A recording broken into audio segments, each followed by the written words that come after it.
Hi and welcome. Thanks for joining me on the channel. Today we're going to look at the challenges of UK immigration versus other immigration policies from around the world. Now, this video is a little bit longer than I would like it to be, so rather than boring your pants off, we're going to take it in two stages. So we're going to get started right now with part one of two.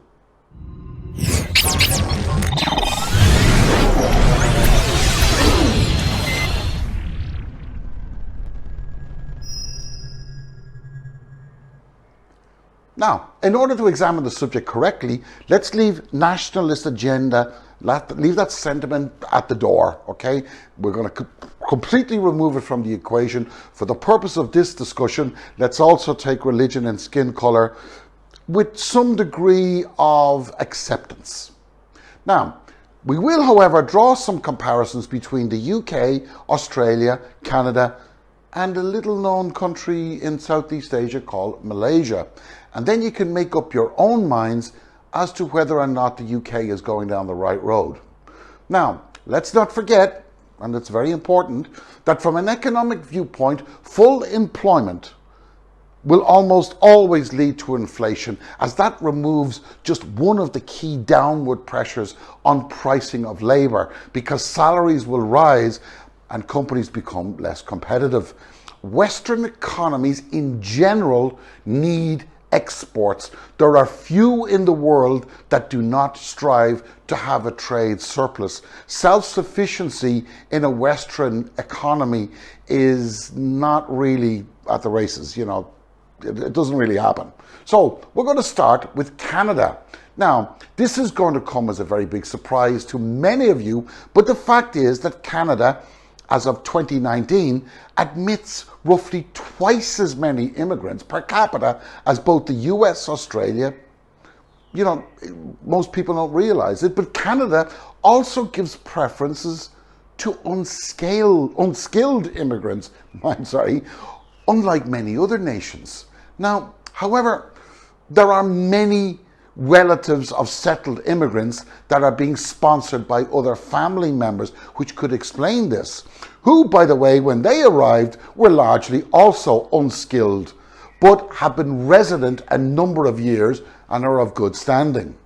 So, far from creating a more diverse nation, Canada's policy on kind of family sponsoring is resulting in a growing immigration population from four predominant countries.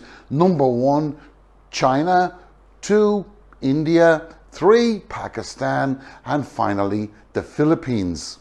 Now, because Canada has followed this policy of allowing family members to be sponsored, it has basically ended up crowding out other immigrants from other countries who perhaps may have more skills than many of the family members of the family immigrants, and though certainly not guaranteed, could possibly have added more or could add more to Canada's national economy. Or would it? Well, that's not so clear, you see, and here's why. Because more than $24 billion is repatriated to immigrant families out from their Canadian cousins and brothers and sisters. Now, in comparison to a GDP of 1.7 trillion, this doesn't sound like much. But if that money was kept in Canadian banks, well, it would allow the banks basically ability to increase their liquidity in the market by up to about 1.2 trillion. They could loan out about 1.2 trillion based on those deposits. However, on the plus side, immigration has been a key tool to Canada's growth. More than 20% of our inhabitants were not born in Canada. They were born elsewhere. And without that supply of labour force, be it skilled or unskilled, because unskilled can be trained, Canada could not survive, let alone expand. Now, but rumblings have begun, so one can only wait and watch, so let's see what happens there. Next on our little list, we take a look at Australia. Now, today there are two formal programs administered by the Department of Immigration and Border Protection to facilitate the entry of Australia's permanent migrants. Number one is the migration program for skilled and family entrants. And number two is the humanitarian program for refugees. Now, type 1 basically means that Australia has an open door policy to qualified and experienced people of the right age. This was not always the case, because as both skilled and unskilled labour was welcomed and desperately needed, the only qualification was basically, did you have a heartbeat? And I'm not even sure if that was required. It might have been an optional extra. Now, type 2 has two categories within it, namely what they call onshore and offshore. But most offshore refugees are referred to Australia for a resettlement prior to arrival by the UNHCR's 1951 Refugee Convention. Now, onshore are basically those that have not been invited and simply kind of show up and say hello. They'll be processed according to Australian law. And Australian law is also subject to international law. Now, this is where it gets a little bit tricky. You see, there's a misconception that Australia simply turns the boats around. And this has been propagated throughout the media. This is simply false. And it's false, and it's also against Australian law. Australian law forbids the deportation of anybody who, for instance, has a death sentence in their home country or is facing persecution. It does not have to depend on the UN Convention. It is guided first by local law, and any government attempting to change that law would seriously damage their chances of re-election. Now, however, there was a problem, and in response to the rises in the number of unauthorized boat arrivals into Australia between kind of 2001, 2013, governments faced increasing pressure to adopt and maintain measures that are seen, A, to deter future boat arrivals, B, to address border security concerns, and C, combat people smuggling. Doesn't that sound familiar? Okay, but let's quantify, if we shall, and see if we can draw some comparisons between the Australia situation and the UK situation, because Australia has always been held up as that's the way you deal with it. Well, you see, the latest figures show that Australia received 11,500 asylum applications. Less than half of these, 5,000, were from people seeking asylum who arrived by boat. Okay? Over the same period, 2,700 protection visas had been granted. Okay?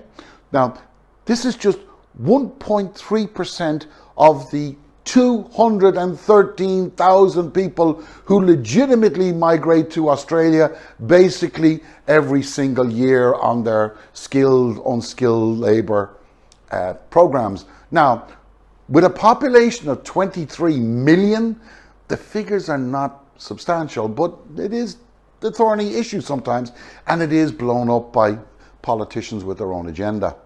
Now, however, what you'll find hard to believe is that Australian farming industry depends heavily on 10,000 UK backpackers that arrive in Australia each year to work on their farms. This makes up 25% of their needs. Young students going over picking fruit, shoveling crap, who knows what they're doing, but Australia depends on them. But guess what? That whole deal, that's been scrapped under the new UK-Aussie trade deal. Now, the Australian government has promised to introduce visas for up to 10 ASEAN countries to provide for the shortfall. However, as the farmers in Australia, I think I've been hearing this since Moses parted the Red Sea, they don't really believe the Australian politicians, and I think that's something we have in common here also. Now, let's take a look at Malaysia, completely different. Now, there's a series of events that you might find hard to get your head around. You see, though Malaysia has an abundance of raw materials, it has oil, it has gas, it has palm, it has timber, it's a furniture industry, it's a big economy, it suffers like many countries in Asia from the effects of corruption. Now, salaries for local people are about $750 per month. The average home in KL is $100,000. But Malaysia depends, despite the fact that the average salaries are 750, Malaysia depends heavily on labor from Bangladesh, India, Myanmar and Indonesia, particularly in almost all production facilities and almost all construction facilities. You see, estimates suggest that an additional 4 million illegal immigrants are here on top of the 3.8 million legals also in the country, with a population of just 30 million, and many of them, it's quite a young population also. Well, that's the end of part 1 for the moment. You can join me in part 2. The link is in the description below, and thanks for looking so far.